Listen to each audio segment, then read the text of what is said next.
Pero ang ending, ako yung nawalan. Yun na, nagtaka na ako, kaya nag-chat ako sa GC na parang nawawala nga siya yung ganito. Yung mga bala, bali-bali na po.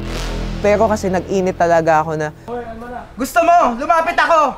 Gusto mo talaga! Tangin na, lahat ng content creator naintindihan yung sinabi ko. Tapos siya hindi.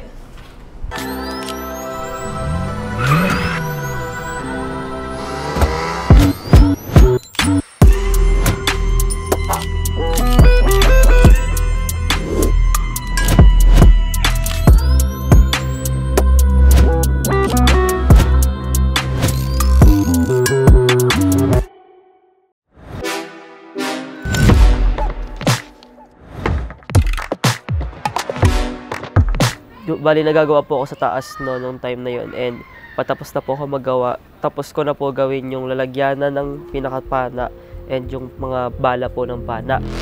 Siguro around 12 pa lang yon. Then sabi ko habang hindi pa ganyan-ganyan. Then pag akit ko, nagulit ako yung dragon ko, guys. Nandito talaga ako sa baba noon. Nag-aayos na nung pero kasi nagpa-practice yung girls. So nandito kami sa may labas, sa may pool area. And kukunin ko na yung oil na gagamitin ko sa katawan ko. Nagpasama pa ako noon kay J-Rob. Kumbaga meron akong makakasama. Pero ang ending, ako yung nawalan.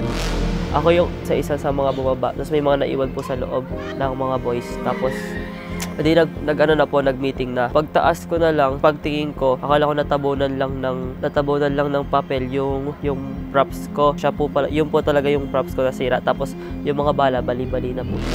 Then pag akit ko, nagulit ako, wala na yung dragon. Una talaga, ang sinabi ko lang kay Mama Carla, hindi ako nang away or what. Kasi parang sabi ko, pag nang away naman ako, hindi naman siya masusolusyonan eh. Gabi pa lang kasi talaga, meron na akong kaba sa dibdib ko na hindi ko alam kung may mangyayari ba kinabukasan o that night. So parang nung nalaman ko na medyo mataas ako dun sa ranking, kinabahan ako na baka gawin din sa akin yung ginawa kay Zaira. So that time, yun na, nagtaka na ako, kaya nag-chat ako sa GC na parang nawawala nga siya yung ganito. Imbis na mamoblema ako, hindi ako nag-focus sa problema. Gumawa ako ng solusyon, which is magre-rent ako. Then, paano ko siya ginawa? I said na kung sino man yung kumuha, siya yung magbabayad. Kasi why? Siya naman yung gumagawa ng content eh. So, face the consequences sa pinili niyang content. So, ako, kung feeling niya, masistress niya ako at masisira niya yung pagiging competitive ko that time. No. I'm too wise para maging problemado sa maliit na bagay. Yung kay Noe naman po, hindi na ako okay noon, tahimik na ako sa isang sulok. Iniisip ko kung sino ba yung possible na gumawa nito sa akin. Pagkatapos po ng fashion show is nagpunta po lahat ng sisi dito sa swimming pool area. So, hindi talaga ako mapakali noon, hindi ako okay, nag-iisip ako kung sino. Tapos bigla akong makakarinig ng, oo nga boys, wag nyo na ilabas yung quote ni JD, basta ilabas yung ulo ko. So doon lang talaga nagpintig yung tenga ko that moment. Eh hindi ko naman alam na hinanap niya pala ako, tapos gusto niya akong sugudin about that time. Tapos nagkasalubong kami dito sa live room area. Tapos pagpasok ko ng live room area, hinampas ko yung likod niyang ganon. 2 beses. Out of nowhere, ginawa ko siya, oo, mali siya. Alam ko naman sa sarili ko na mali. Pero kasi nag-init talaga ako na, gusto mo, lumapit ako! Gusto mo talaga! Tangin na, lahat ng content creator naintindihan yung sinabi ko. Tapos siya hindi. Wala akong pakialam sa damit mo. Gano'n mong kaganda yan, di naman sa'yo galing yan. Nirenta mo lang yan. Nagulat ako gabi. Nagulat din talaga ako. Parang nadagdagan lang yung bad trip ko that day na bukod sa nawawala, parang makakarinig pa ako sa ibang sisi na parang gusto niya pang masira talaga or mawala yung gamit ko. Mawala na daw yung gamit ko. Maano lang yung hinihingi niya dito kanina. What's your words kasi? Sino nga? Snowy pala. Biro lang daw. Yung Bad yung the way trip siya na talaga. magsalita. Alam mo kung gaano ako kainis. Hindi lang ako nagsasalita. Insensitive. Hindi ko siya sinisisi sa pagkawala ng damit ko. Hindi pa ako nakakarampa, alam ko nang nawawala yung damit ko. Feeling ko yung isang tao yung gumawa kay Zaira nito, tsaka yung sa akin. Si Mitch. Hindi pa eh. Para sa akin, putang ina nyo, gusto ko kayong dikdikin, gusto ko kayong personalin in a way na kilala nyo ako, na makulit akong tao, pero hindi ako naninira ng performance nyo para bumaba kayo. Parang siyang naisip kong gumawa nun kasi siya yung wala nun eh. Tapos pag akyat namin lahat, biglang nandun na yung dragon ni Zaira, si Mitch ang pinakahuling bumaba. So it's possible na Siya lang yung nahuli, tapos nandun agad yung dragon. And at the same time, nakita ko siya kanina, na bago mawalan si JD, Pinababaan na ni Mama Carla lahat. As in lahat, inisa-isa yung room. At merong isang tao na galing sa pintuan at umakyat ng hagdan, knowing na lahat pinababa na, knowing na nandun na kami lahat sa baba. Si Mitch din yun. So hindi ko naman alam na nawawala na yung gamit ko noon. Hindi ko alam na nawawala na siya. Pero nakita ko din sa mata ko mismo kung sino yung umakyat that moment na alam kong nasa taas pa yung gamit ko. binibilang po namin kung ilang content creator ang kasama namin. Kasi sabi nila kung sino daw yung kulang, yun daw yung may posibilidad na kumuha ng dragon niya. Siya lang yung nawawala nung nagagalit si Direk. Kumbaga nagagalit na si Direk pero wala siya dun sa baba. So, anong meaning nun? Ba't wala siya nagpatawag na't lahat-lahat? Actually, naririnig-rinig ko na siya and kutob ko siya since alam ko yung kalakaran dito sa loob ng mansion. Nagaling din naman ako ng ibang season. Una sa lahat, hindi ako yung gumagawa ng mga ganitong bagay, especially kapag wala sa mechanics. And kung hindi ikakaganda ng show, kilala niyo ako na makulit akong tao. Tapos naalala ko nung nagla-live selling kami nung front row, nawala itong tsinelas ko. Itong tsinelas ko nawala. Tapos, si Mitch ang nagtago. Si Mitch ang nagtago nitong tsinelas ko. Pero hindi ako naninira ng performance nyo para bumaba kayo. Hindi kayo good example, hindi kayo good model as a content creator and banalo dito sa loob kung ang mindset nyo is puro backfire lang, ayaw nyong kumprontahin in a nice way or in a bad way. And kung pinapakita nyo sa paligid nyo na pinagkakaisa nyo ako, wala akong pake sa inyo kasi all I know and all I need to do is my work here. Pero hindi ko sinasabi na, ayoko sanang sabihin na wala kayong kwenta sa paningin ko, pero ayun yung gusto kong sabihin. Ayoko na mag-filter. Wala akong pakialam sa inyo, wala akong pakialam sa mga gamit nyo. And at the same time, kung iyan yung mga pinapakita nyo sa akin ngayon, tangina nyo, di nyo karapat-dapat pangalanan ng Mr. and Miss Talk. And at the same time, di kayo karapat-dapat manalo ng 1 million kung ganyan yung mga attitude nyo.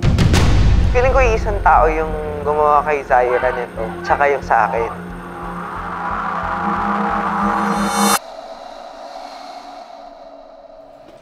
Hi, I'm JD Batino, ang bagong CC ng The House of Collab Season 8. At ito ang storya ng linggong to sa mga nangyari dito sa mansyon. At nagkaroon talaga kami ng planning para sa mga mangyayari buong linggo.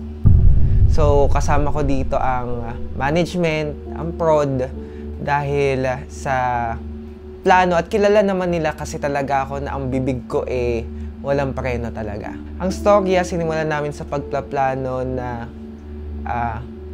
maninira ng mga gamit. Pero yung plano na yon medyo nabago. At kada araw may challenge na may mawawalang mga gamit. So sa first day, actually, hindi talaga siya nag-work. Kumbaga, nagawa ng paraan yung ginawa ko. Hindi nag-ingay tong taong to. Hindi siya nag-ingay, hindi siya nagsumbong. At ang ginawa lang niya, tinapos niya ulit, ginawa niya ng paraan para kahit papano, pagkatapos ng araw na yun, nakapag-perform pa din siya. So, ito yung kwento ng kay Noe. Si Noe, nasa kwarto, gumagawa siya ng costume niya. So, first day natin ay sportswear. Gumagawa siya ng costume. Ang kanyang sports ay archery. Nung una nanghiram lang siya sa akin, nanghiram siya ng vest para may magamit siya. Pinahiram ko naman. So para hindi ako paghalataan na may balak akong gawin sa kanya. Pagdating naman doon sa part na yon sa paninira, hinintay ko munang lumabas muna lahat bago ko gawin or may gawin. At kakonsyaba ko naman doon ng prod na kailangan mag-practice muna tayo. So magpa-practice muna sa baba. Habang nagpa-practice na sa baba, umakyat ulit ako, pinunit ko ang kartolina na pana ni Noe. And hindi niya ganun kapansin agad. Saka lang niya napansin nung umakyat na siya.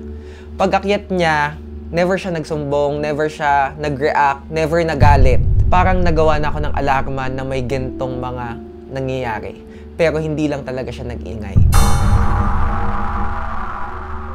So Tuesday, eto na yung medyo maingay na yung Tuesday natin na national costume, pinaggastosan ng 15,000 ni Zaira yung dragon niya na Filipiniana. And tinago ko yon sa room 3. At may mga kasama pa din akong management doon at production sa nangyaring pagtago ko ng national costume ni Zaira. Nag-ano siya sa GC namin na mag-rent na agad siya ng bago. Buti na lang hindi siya agad nag-rent kasi parang medyo mapapagastos talaga ako. Kasi ako yung nagtago kasi pinapabayaran niya yun sa nagtago mismo nung gamit. Meron na agad siyang pinupunter yung isang tao. Nag-iisa talagang content creator na wala sa baba nung nagagalit na si Derek. Narinig yun ni Zaira at doon nagbilang si Zaira kung ilan nga bang content creators ang nasa baba. At kulang nga ng isang content creator doon. At yung oras na yun habang nagbibilang si Zaira, bumaba bigla si Mitch galing sa hagdan. Pagbaba ni Mitch galing sa hagdan, nagka-idea ulit si Zaira na si Mitch nga talaga ang kumuha nung ano. Siguro nagkataon lang na bumaba si Mitch nun, pero ako talaga ang nagtago nun.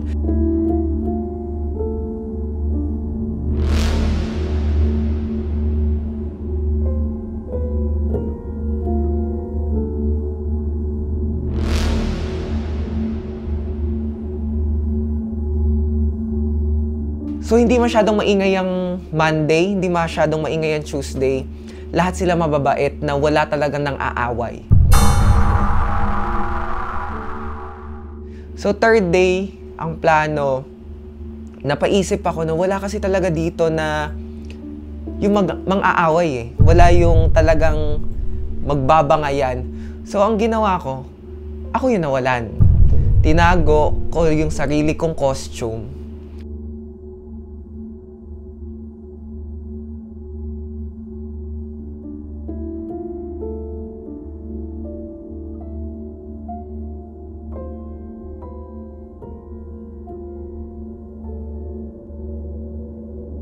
Para lang ako yung magagalit, ako yung mga away. Dahil lahat sila, wala akong nakikita sa kanila na palaaway, walang mga ganon. May palaaway, pero hindi yung tipong aabot sa as in na gulo. Pero yung sa amin kasi ni Noah, sobrang ikli lang noon kasi parang nilihis ko lang yung ano, kasi siya yung biglang pumatol. Oh, eto na! Eto na, sa harap mo! Eto sa harap mo! Oh, ano? Eto sa harap mo! Ay? Eto sa harap mo! Lumapit na ako! Lumapit na ako! Oh! Oh!